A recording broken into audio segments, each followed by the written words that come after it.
안녕하십니까, 문톨란TV입니다. 더불어민주당과 정의당 간의 추악한 좌파연대 뒷거래 가능성이 커졌습니다. 연동형 비례대표제가 무산되면 정의당은 내년 총선 이후 당이 해체될 위기에 처하기 때문입니다. 정의당이 무너지면 문정권의 포퓰리즘 정책, 대북 퍼주기 정책이 힘을 잃을 가능성이 큽니다. 나라를 위해선 바람직한 일이지만 퍼주기밖에 모르는 문정권으로선 앞날이 불안할 겁니다. 민주당 정계특위 간사 김종민이 3일 라디오에 출연해 더불어민주당이 정계특위위원장을 맡을 것처럼 얘기했지요. 민주당이 만일 실제로 그렇게 할 경우 청와대와 더불어민주당 간의 갈등이 불가피합니다. 자유한국당이 사개특위위원장과 법사위원장까지 맡고 있는 상황에서 문재인과 조국이 오매불망 바라고 있는 사법개혁 꼼수안은 통과가 더욱 요원해질 수밖에 없기 때문입니다. 기존의 4당 야합으로 강행 처리된 지역구를 축소하고 비례대표를 대폭 늘리는 선거제 개편안 역시도 모든 여론조사에서 국민들의 반대 여론이 높게 나타나고 있는 현실이기 때문에 소수 정당들의 좌파 한탕주의권 그대로 통과되긴 불가능합니다. 무엇보다 사상 최악의 경제 파탄을 초래한 현 정권이 간절히 매달리고 있는 추경안의 열쇠를 자유한국당이 쥐고 있기 때문에 선거제 개편안 역시도 대폭 수정이 불가피한 상황입니다. 그래서 연동형 비례대표제가 무산될 경우에 대비해 정의당 등 소수 정당에 정치적 보상을 제공하는 방안을 만지작거릴 가능성이 커졌습니다. 정의당은 현재 국회의원이 총 6명이죠. 지역구 의원이 2명, 나머지 4명은 비례대표 의원들로 지역구 의원보다 비례대표 의원이 2배나 많은 기형적인 정당입니다. 정의당의 지역구 의원 2명은 심상정과 지난 4.3 재보궐선거에서 배지를 단 여영국입니다. 그런데 이들이 내년 총선에서 또 배지를 달 전망이 매우 불투명합니다. 고양갑이 지역구인 정의당 심상정의 경우 지난 총선에서 새누리당 손범규 후보에게 불과 294표 차이로 간신히 당선됐습니다. 더불어민주당과의 사실상의 후보 단일화가 없었다면 심상정은 패했을 겁니다. 더 심각한 것은 고양갑 주민들 사이에서 심상정이 지역을 위해 한 일이 없다는 불만이 팽배해지고 있다는 소식입니다. 박근혜 정부 4년차에 치러진 2016년 총선에서 간신히 승리한 심상정은 문재인 정권 4년차에 치러지는 내년 총선에서 패배할 가능성이 상당히 높은 상황입니다. 노회찬의 유고로 치러진 지난 4.3 재보궐선거에서 배지를 단 여영국의 경우는 상황이 더 안 좋습니다. 여영국이 배지를 단 창원 성산은 전통적으로 노동자 표심이 강한 곳이었죠. 그러나 여영국은 자유한국당 강기훈 후보에게 불과 504표 차이로 간신히 승리했습니다. 창원 성산 특정 지역에서 노동자들의 몰표가 나왔음에도 진땀승을 겨우 건진 겁니다. 그것도 더불어민주당과 후보 단일화를 했음에도 이런 결과가 나온 것이죠. 17, 18대 때는 권영길에게 배지를, 20대 총선 때는 노회찬에게 국회의원 배지를 안겼던 창원 성산이 상전벽해와 같은 민심 변화를 보인 겁니다. 문재인 정권에 대한 영남권, 특히 PK 지역의 반감이 얼마나 심화되어 있는가를 잘 보여주는 사례였습니다.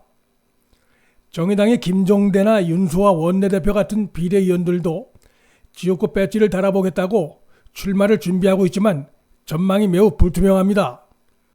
김종대의 경우 내년 총선에서 충북 청주에서 출마할 것으로 알려졌는데 이곳엔 정치권에서 산전수전 다 겪은 자유한국당 정우택 의원이 버티고 있습니다. 또한 오랫동안 기회를 엿보고 있는 지역의 더불어민주당 후보도 버티고 있어서 김종대가 지역구 총선에서 승리할 가능성이 매우 적어 보입니다. 정의당은 지금 상황이 매우 어둡습니다. 자칫 내년 지역구 총선에서 전패할 수도 있습니다. 현재의 지역구 의원 2명, 비례대표 4명의 의원들이 내년 총선 이후에 1명도 안 보일 수도 있습니다.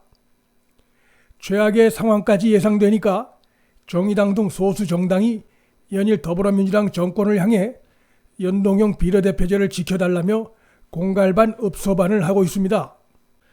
그러나 이러한 위기는 비례대표 의원수 확대에 지나치게 욕심을 낸 소수 정당들의 자업자득입니다. 전체 국회 의석수의 3분의 1 가까이를 비례대표 의원으로 채우겠다고 하니 소수 정당들은 더불어민주당 정권에 유종회를 하겠다는 겁니까 뭡니까? 이런 기형적 국회 구조에 대해 우리 국민들의 반대 여론이 높게 나타나고 있습니다. 지속적으로.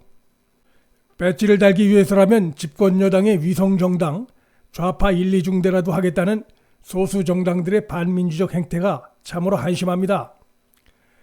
바른미래당의 손학규 대표는 민주당이 정개특위위원장을 정의당에 양보해야 한다며 자신이 속한 정당의 원내대표가 합의한 내용에 찬물을 끼얹는 비상식적이고도 몰상식적인 행동까지 했습니다.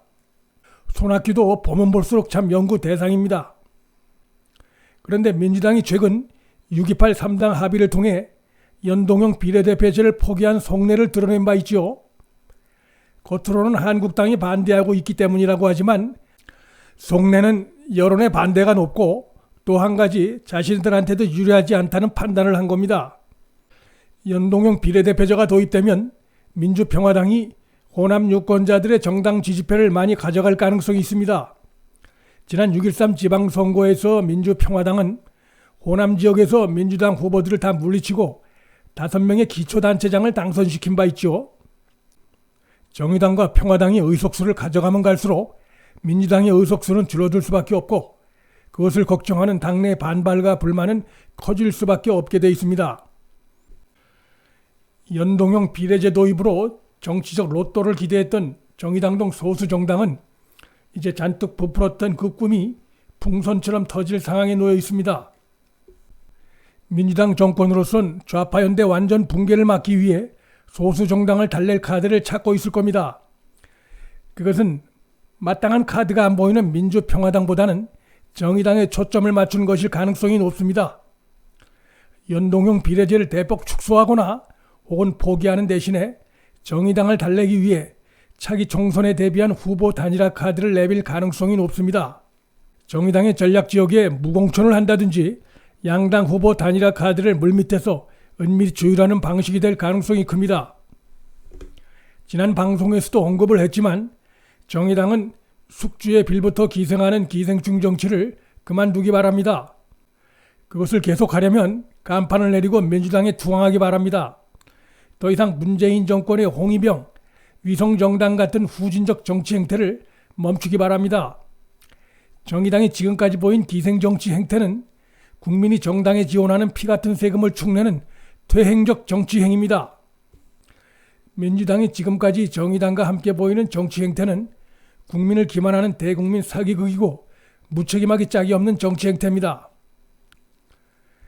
민주당 역시 국민 심판을 일시적으로 모면하기 위해 후보 단일화 야합으로 유권자 표심을 교란시키는 무책임하고 비겁한 정치 행위를 반복하지 말기 바랍니다.